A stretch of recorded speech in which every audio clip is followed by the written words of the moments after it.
think no matter what defense we play, if we're not giving a good effort, then we're not going to have a good performance. So I think after the stretch in the end of the first half, we really came out and played hard. Everybody was rotating, and the biggest thing for us is just finishing possession with rebounds. I think then when we do that, we're really effective on defense. Nick, when you guys were down 17-10, I wasn't paying attention, but I heard a clipboard hit the floor. Was Chris Mooney a little frustrated? What was the message in there? Because from that time out on, things turned around. You guys went on a huge run. Yeah, I think we were all pretty frustrated with how we came out, especially after how we started the first game. So I think we were all pretty upset with the start we had to the game, and that's when we really that's when it's good that we have senior leaders like Chandra and TJ and Marshall that can come and bring us all together and tell us that we're good, we can come back, and that's why we had the energy when we came out of that timeout. You guys have been linked ever since you found out you were signing here. Did you guys talk to one another during the week after the Old Dominion game as to what you needed to do specifically to be better to help out the team? Oh yeah, me and Nick always talk. Like we always encourage each other. Like every game, like he'll tell me like, "Come on, you good, bounce back." Or I tell him like, "Come on, bounce back. We're gonna be good." Like he gonna put us back in the game. Or like if we make a mistake, and he just Mooney just tell us, don't just concentrate, don't never put our head down, just stay focused because he gonna give us the opportunity, like to show us what we can do.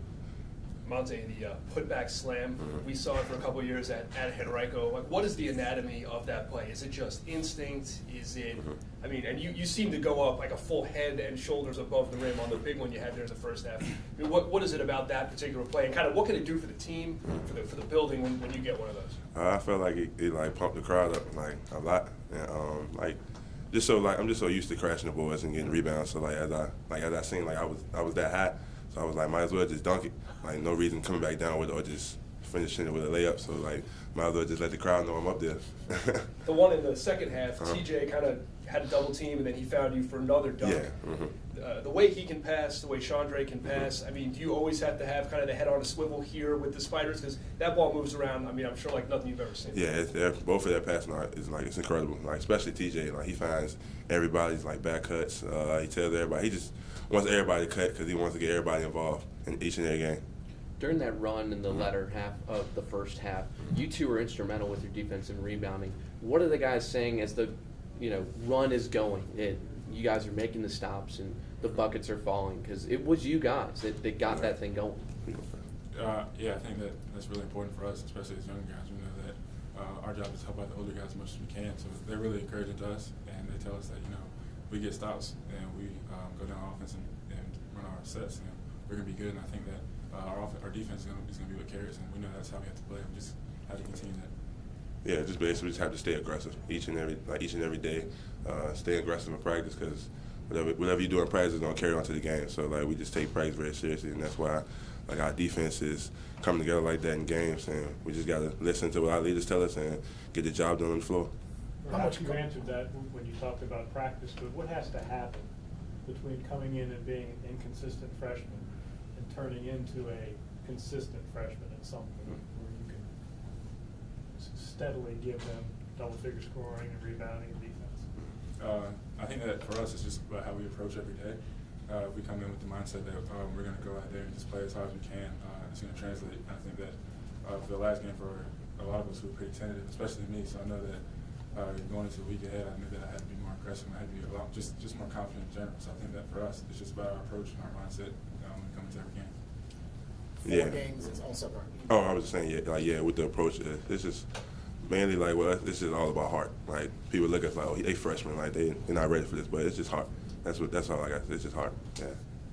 4 games in 7 days for you two. Did you guys put extra, I won't say pressure, but extra emphasis on you guys to kind of help out, TJ and Chandra and those guys, because they're going to be looking at you two specifically in the stretch during the Thanksgiving week? I think that we put that pressure on ourselves. I think that we know that we're in the position that we're in because our coaches and our teammates know that we can help the team. So I think all that pressure in terms of these next 4 these next games, I think that we put that pressure on ourselves. So I think we're 2 of the most self-driven guys that you ever meet, and we know that for us to be good, that we have to be good too. So I think that all that motivation comes from within.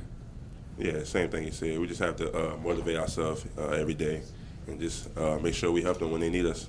Because I know these next couple of weeks they're gonna need us, especially in during the crunch times. I know Chandra and TJ gonna depend on me and Nick, and especially Grant to help them to come out along the stretch in those tough games that we're ready to play.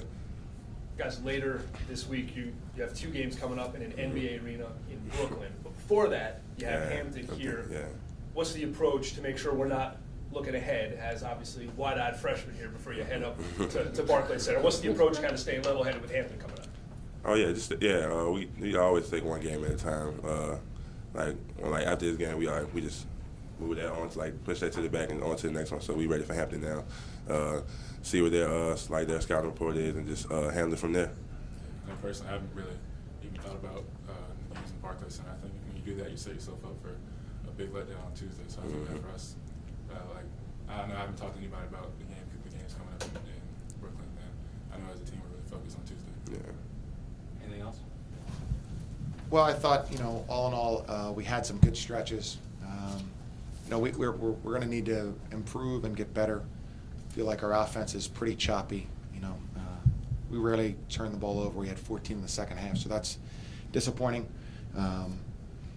I thought defensively we were pretty good. I thought from the middle of the first half, especially when Chandra had 2 fouls, we showed some toughness, some good energy. It started with our defense, and as it always does, it impacted our offense in a really positive way. I'm certainly pleased with the contribution of the freshmen, Grant, Nick, and DeMonte. They're really good players and just need to keep getting opportunities to be in the game. So, looking forward to a quick turnaround and playing on Tuesday. Chris DeMonte certainly doesn't look like he requires confidence from you. He's a bold player. Where does that come from, do you think, and how does that help his game? Yeah, I think it's his personality and how he approaches the game. He's very, he wants to play, and I think what's unique about him is he has such a great IQ for the game that doesn't always come with someone so aggressive. And so, when he goes in and has the tip dunk, you don't expect that guy to also be able to read defenses quickly and make great passes. I think that's what makes him pretty special. And I'm not sure. I think because he's attacked the game in this way his entire life, I think that's how he feels. He wants to get in there. And I think the things that need to improve are his concentration and his attention to detail in terms of the scouting report and situations that happen in the game. But in terms of playing and really attacking the game, he's right on it. Coach, go ahead, Sean. Sorry. You went with Julius to start as opposed to Nick. I got the sense that it seemed like the switch benefited both guys today. Yeah, I think really, Julius had been the starter. He got hurt right before the first game, or a little bit before the first game. I think we might switch our starting lineup a little bit during the course of the season. And I actually prefer, I would say, that we have one singular starting lineup. But I think this year might be a time where we switch our starting lineup, just based on not necessarily the hot hand, but how practice is going. When you have young guys competing for those minutes, what they can show and how much they can improve is significant. And so I don't know if we need to get too locked in. I think the guys understand that, and we'll kind of go from there. Coach, at 17-10 there in the first half, a lot of frustration there, and you go into that huddle, and what was the message you delivered? Because from then on, the team just started clicking, especially with those freshmen that came in. That wasn't PG, that huddle. I would just say, I think many teams, not just our team, there is a desire for it to be easy, and it'd be great if it was. And I think that it's a constant reminder, like it's not going to be easy. Not today or Tuesday or Friday. No games, no practices. It's not going to be easy. And we didn't start out the game well. Certainly not as poorly as Old Dominion, but we need to fix that and jump on the game right when it happens. That said, the 2 freshmen who we've already been praising a little bit here, they were the guys that got it done defensively, rebounding. How much does it speak to that confidence that you talk about, but not only just their contributions? TJ Klein, they were reverting to those guys to get the plays done. You're absolutely right. Those guys played. Those guys did. Their energy and influence in the game really showed up, especially when we needed it. And so, and I don't think maybe because we have them in the summer and went on the trip, I don't even think we think of them as freshmen. I understand some of the mistakes they make and some things that happen. But we really see them as players and guys who are involved and awfully close to starting, if not starting, but guys who really have the chance to make plays. Coach, the first two games were nail biters. This one you had to protect a double-digit lead in the second half. What'd you like about your ability to get the hammer home the win, especially from your more senior players you leaned on? Yeah, exactly. I think, we started out the second half so well, and, that's always tough for the visiting team in that situation. I thought they were able to chip away, but not really get it to a point where they had a chance to win. So, and we should be able to do that. We have experienced guards, and then we have, TJ, who handles the ball so much for a guy, and he's been in so many of the situations. So I was pleased with that. Really more than anything, at the end, last 10 minutes of the first half, our defense really solidified and made it difficult for them to score, and that really kind of gave us the edge coming out after halftime. Nick goes from not taking a shot Monday against Old Dominion to 6 shots, becoming more aggressive on both ends. Did you have to say a lot to him this week, or was it more he took the onus on himself that he wasn't the guy that he normally is? Well, right. I think he understands. I think he has a tremendous. He and DeMonte both have really a great innate feel for basketball and understanding. I think that they're both critical of their own play in a good and bad way. I think Nick really understands that, how he needs to play and the things he needs to do to get himself, to be contributing. And, in that way, he's extremely, extremely mature. Coach, two-part question. First part, TJ Klein, how's his wrist looking? Second part, how important was it for him to finish out the game the way he did? Yeah. Well, I think his wrist's okay. He has a bad bruise on the top of it. You can see a little bit tonight. He struggled somewhat in catching the ball, or he went down. He kind of was in a little bit of pain, but I thought he finished the game out well. 18 points, leads us in assists with 5, 9 rebounds. He's a great player, and it's his response. When you're that good, your responsibilities then go further into helping the team and really making sure that we do as well as we can. And I think he's doing a good job of that as well.